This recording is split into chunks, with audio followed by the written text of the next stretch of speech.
Hello, people. It is Wednesday the 18th. Is it Wednesday? I'm pretty sure it is. I'm looking at my calendar on the calendar. Yeah, till Wednesday. Just getting my motor rolling today. Cheers, Terry. If you happen to see this, what I have on today is one of the long sleevers. Very comfortable. The Aborigine flag. I like wearing it. Hey everybody, hey Stephanie, hey Kareem, hey everybody. Hey everybody, thank you for being decent people. The the nice messages to my sister were so nice that she called me about it. It really touches her. Thank you for caring. My big sister is one of my best friends and always has been. We've always been very close, and we have a mutual respect. I have that with all my brothers and sisters. The biggest clash I have is with my older brother. It's better now. As I say, I am concerned that about his health, and I just hope that he can live. We're all headed towards the end of the trail, though. That's the reality, so I keep that in mind. Folks, I know you like to hear about music. Yesterday, I hardly played anything except Takahashi music and listened to it mostly on the computer through the internet. He has about 10 albums that I don't own. And so what I did yesterday, honestly, was listen to them through the internet because you can. You know, you can access music if you know how to. So I spent the day on and off. I also, because we're expecting that snow here in the Midwest, I don't know what to expect in Omaha. I went to the store. Going to the store is interesting, actually. So it was a quiet day yesterday, and mostly that music. I'll show some music, but the music of Takahashi, Sakamoto, and Hosono is some of my all-time favorite. It's what I call healthy music. In particular, well, all of them actually. But Takahashi, there's this hippie, peace and love, but very sincere element to all of his music. And of course, he sings a lot of love songs and even goopy love songs. He's good at that. But this idea of tranquility, seeking inner peace, it's throughout his music, especially as he went on. I really relate to it. He has this one song called Fate of Gold.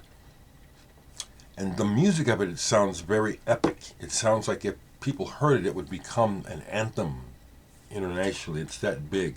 He was a massive talent. Listen to me. It's been days and I'm still going on about this man. That's how much the music means to me. Along the lines of what did I listen to, actually, though, I listened to this album almost all the way through. Rollerskate Skinny. I forget where they're from, possibly from Australia, possibly, or I don't think they're American. Maybe they're from Europe. Interesting. This is a promo copy that I came across.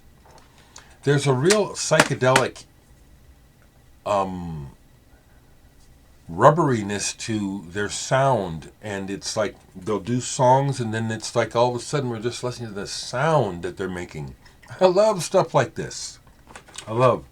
Someone asked me about Sun City Girls. I don't have any Sun City Girls anymore. I've got something by the members that I kept. I keep trying to remember the title of it. Black Tape Girl, or not Black Tape for a Blue Girl, but something like that. But anyway, the thing I'll say about Sun City Girls and stuff like that is there was a time when I was more enjoying stuff like that has a slightly darker, kind of edgy sort of thing going on with it. There was a time when I was exploring that and even enjoying it, and I keep certain things like my Throbbing Gristle and Esplendor Geometrico and some SBK. I don't listen to it these days much, but I keep it. It is an an important part of my history, and I feel an important part of my collection. So I keep that stuff. I'm not looking to add anything like that to my collection. Sound explorers like Maurizio Bianchi and Osmus Tietjens. That stuff is of interest to me, but like, for example, the Meteor Blue, the Maurizio Bianchi, that can be a little harsh. Interestingly, though, Mertzbo with Boris, that goes down pretty easy all the time. So, honestly, what's sitting here, I'll maybe do a poll, because all that's sitting here is this Japanese music that I love. Yellow Magic Orchestra, Technodon Live. They had broken up, and then they got back together in '93, made a new album. Did this amazing concert. It's online, Technodon. They were on top of technology. They really were. They really were. Now, besides that, I was listening to some Sakamoto. Discord. Ryuichi Sakamoto plays the orchestra. Now, here's an example of a CD where guys were trying to be on the cutting edge of technology. So this is a CD extra that doesn't play anymore. The drives on computers, the ones that still have CD-ROM drives, can't read it anymore. It's out of date. I only watched it a few times and forget what the content was. But interesting how technology just disregards things, just moves forward, leaving us back in the dust. We spent our good money. This was supposed to be an extra experience, but now it's gone because y'all just keep moving on making money. So that's I listened to some Sakamoto. That one was really deep. But it reminds me, I want to look at this because I do enjoy reading your comments. I do. And there was a comment yesterday. I think his name is John Walker. And I thought to myself, I might want to respond to this in a way. Yes, he was talking about, yes, mental illness can be traced back to ancient times. Very true. And he says, so if that is true, why, with everything we've learned and everything, does it seem like there's an epidemic or an increasing amount of everything? I want to just, from my perspective, I want to say that I think that part of why life is so crazy is because the veil has been lifted. Now, this is a very overall objective that I'm trying to share. I think there's a lot of truth in this. I think that the veil of the idea that mankind, and I use that term historically because it's the one we've used, okay? It's not about gender, okay? But historically, especially in my lifetime, I remember coming up thinking abstractly that there was somebody in charge, there were people in charge, that the government operated, not that the government cared, but that the government did its job, and that its job was to keep the infrastructure running for people so we can live. And I think that what's impacted mental health and also life in general is the fact that as time has gone on, especially after World War II, the illusion of a responsible government and people actually caring about the future is gone. It's a naked money grab. It's about old money staying, keeping that money, and new money getting money however it can. Damn the torpedoes. And this is worldwide. I was just looking at this documentary about Dubai, which is, apparently the richest spot on, and the most quickly developing spot on the planet, apparently, according to what I'm able to find out. There was a time when that was America. I feel like when I was a little boy, I was growing up at the tail end of that, where the infrastructure of America was still being built and the future was still being discussed, and there were jobs and things were being developed.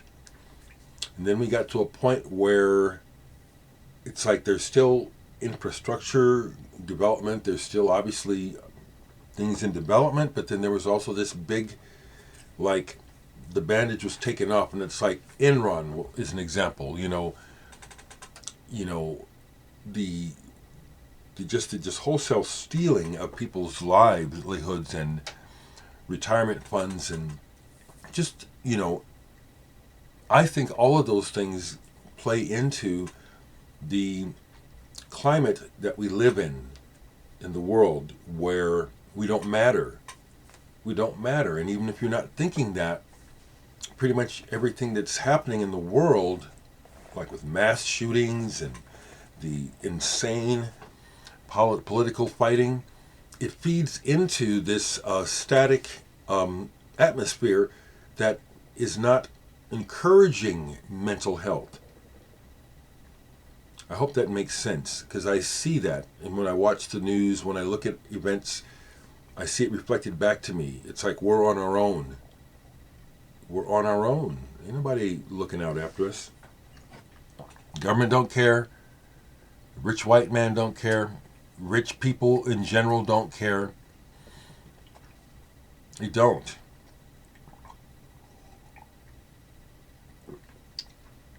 Psychopathy. That's what they call it. You become psychopaths.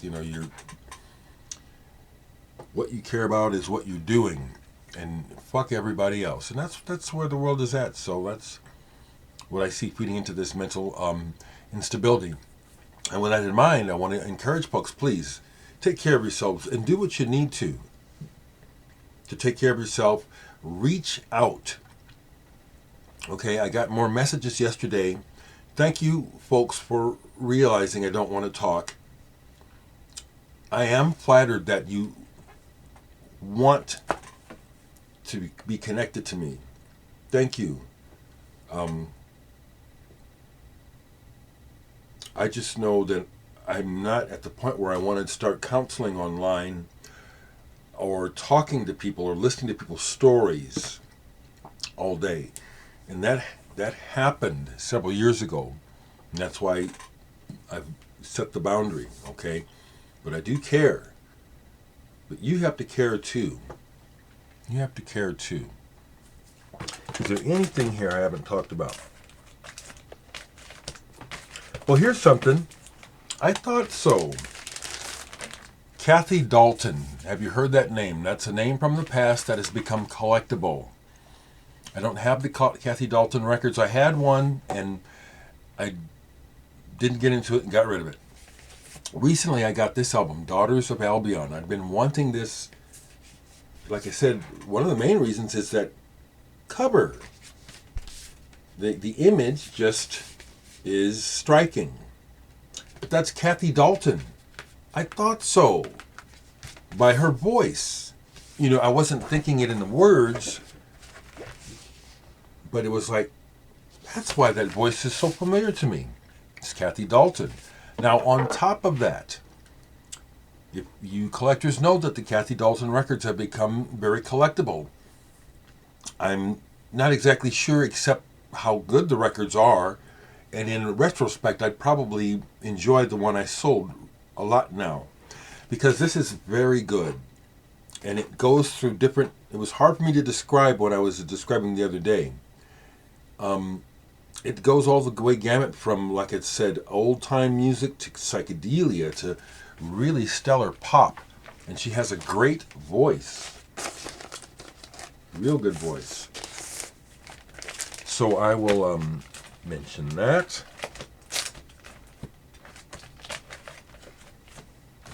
And okay, I'll do a poll. I'm almost 15 minutes, but I've hardly talked about music, so I'll go right over here. I know mostly what's right here, but I know what I'm getting, but I'll just pull and talk about something. Yeah, okay, so again, we're over here in the V's. Van der Graaf Generator live. This is the one when they have the violinist Graham Smith instead of a keyboardist. And so it was kind of a dank, bleak sound that actually fits many of their songs and the words of Peter Hamill. Don't play this very much, but this band is very important. And they are probably one of the premier progressive rock bands from Britain that pushed the envelope, didn't care about any unspoken rules, never considered themselves progressive, and yet by doing so helped define progressive rock. Kind of like Gentle Giant. Gentle Giant never thought of themselves as progressive rock. They thought of themselves as a hard rocking band with a lot of influences, and I agree with that. And yet these are two examples of bands where just following their own inner voice, they create something new and amazing. Same with Universe Zero. Talking to Guy Seggers, I talked to him some more yesterday. I love that these guys are my friends. Heard from Gary Green of Gentle Giant's wife. He sent me a little video of how the kitty is growing, named after me and Maurizio. So it's a reminder to get in touch with Gary again, and he and I can talk some more. I'd like to get his thoughts on their last albums, Civilian and the other one, Giant for a Day. The ones that over time it's become more apparent. That was still Gentle Giant, but trying to make a way commercially. So that's something I'd like to talk to him about, among some other things. I'll do that soon. That's what's going on today. I'm going to go ahead and get off here. I haven't shown very much music. I hope everyone's okay. Let me know what's going on with you.